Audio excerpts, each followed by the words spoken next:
Aksi ini sudah kita ketahui bersama. Pembakaran Quran di luar masjid di Swedia pada 28 Juni, di Hari Raya Idul Adha, yang segera memicu reaksi protes dari umat Islam di dunia, termasuk umat Muslim di Swedia, yang berkumpul dalam jumlah ribuan minggu lalu, yang secara bersama melafalkan ayat-ayat dari kitab suci Islam Al-Quran, dalam bentuk aksi damai. Dan juga ini, bahwa kita melihat adanya tren yang berkembang di kalangan ekstremis sekuler, yang membakar kitab suci Islam, seperti kelompok anti-Islam Denmark, yang juga membakar kitab Al-Quran di luar kedutaan Turki di Stockholm pada bulan Januari. Semua aksi ini menjadi pemicu untuk menumbuhkan perilaku pada masyarakat umum, agar lebih banyak munculnya pembenci Islam yang akan melakukan hal yang persis sama. Tapi ada yang tidak kita sadari, adalah ketika aksi kebencian itu terjadi dengan membakar Al-Quran, media internasional hanya menunjukkan puncak dari gunung esnya saja, karena mereka sengaja menyembunyikan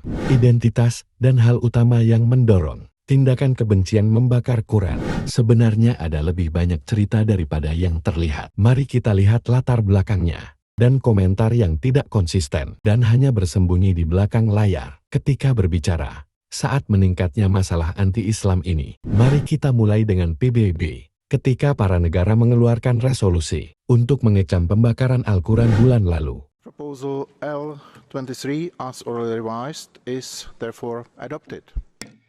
Copies. Sekarang dengan mudah terlihat negara-negara yang setuju dengan aksi pembakaran Quran. Karena ketika melihat daftar ini, maka akan terlihat negara yang bermuka dua yang sebenarnya tidak jujur dibanding negara yang memang membenci Islam. Tidak mengherankan karena hampir setiap negara yang menentang resolusi tersebut diidentifikasi di sini dengan warna merah adalah negara demokrasi barat yang memang benar-benar tidak melindungi minoritas muslim yang teraniaya, baik di negaranya sendiri maupun di luar negeri. Tapi yang lebih memalukan adalah Cina.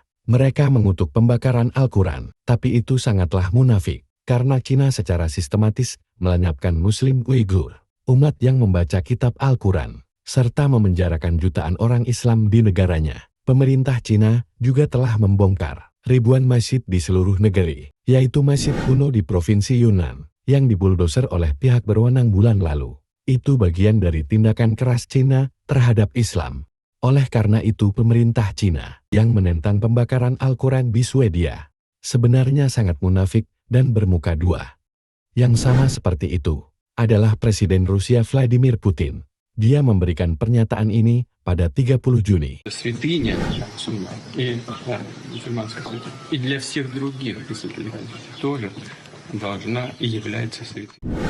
Ini berita dari korban 200.000 muslim di Chechnya dan berpotensi ratusan ribu korban lain di Suriah. Selama 2 dekade terakhir, mereka adalah pria yang dikirim secara paksa. Puluhan ribu muslim di Rusia dan Dagestan menjadi korban karena invasi perang ke Ukraina.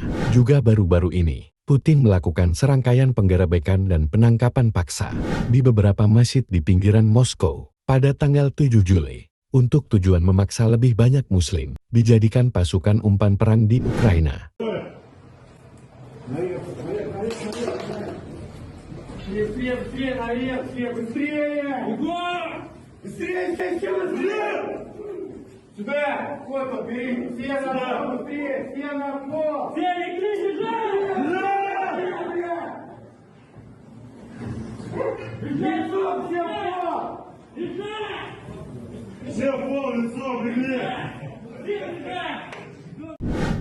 Dan jangan lupa bahwa Rusia mengatur aksi pembakaran Quran yang terjadi di kedutaan Turki di Swedia awal tahun ini. Putin bertujuan untuk membuat Turki marah dan berharap pada akhirnya ada sabotas dan mencegah Swedia menjadi anggota NATO. Selalu ada alasan tersembunyi. Setiap kali Quran dibakar, tindakan vulgar ini sering dirancang oleh negara yang membenci Islam untuk memicu reaksi di dalam Islam itu sendiri atau kepentingan lain. Itu juga adalah teknik yang digunakan oleh pasukan sektarian dalam dunia muslim. Karena orang yang membakar Quran di Swedia bulan lalu adalah mantan anggota dari milisi sektarian Irak yang sering membom masjid di Suriah saat bertempur bersama pasukan Rusia. Dan yang mengejutkan, ada beberapa negara muslim, khususnya Uni Emirat Arab, membiayai kelompok anti-Islam di seluruh Eropa untuk menghasut kegiatan Islamofobia, termasuk aksi pembakaran Al-Quran. Sebenarnya laporan ini baru ditemukan bahwa Uni Arab membayar kelompok dan individu ini lebih dari 6 juta dolar untuk mencoreng kelompok aktivis hak asasi Muslim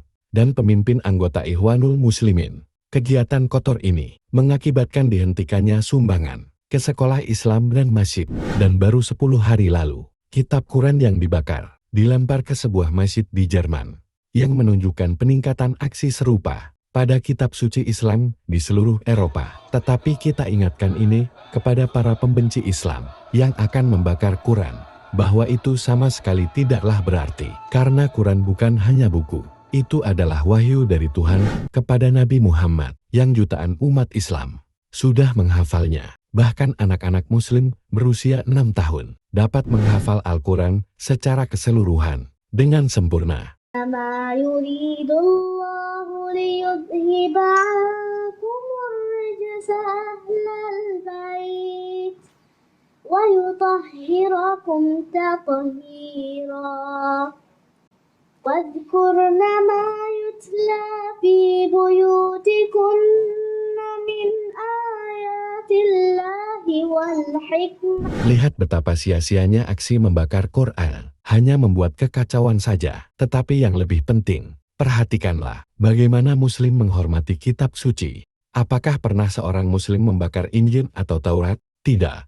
Karena Muslim menghargai semua kitab-kitab itu. Karena kitab itu pun adalah wahyu dari Tuhan. Tidak berbeda dengan cara mereka memandang Al-Quran. Dan akhirnya, pria Muslim di Swedia ini adalah contohnya. Sebenarnya, dia mendapat persetujuan dari pemerintah Swedia untuk membakar Injil dan Taurat. Tetapi dia menolak untuk melakukan tindakan tersebut dan mengatakan hal ini. Visa att vi måste respektera varandra. Vi bor på samma samhälle. Vi måste respektera varandra. Och så det gör inte vi om vi bränner. Om jag bränner Toran, den andra bränner Pepal, den andra bränner Koran. Det kommer att bli kriget här. Så det som jag vill visa, det är inte bra.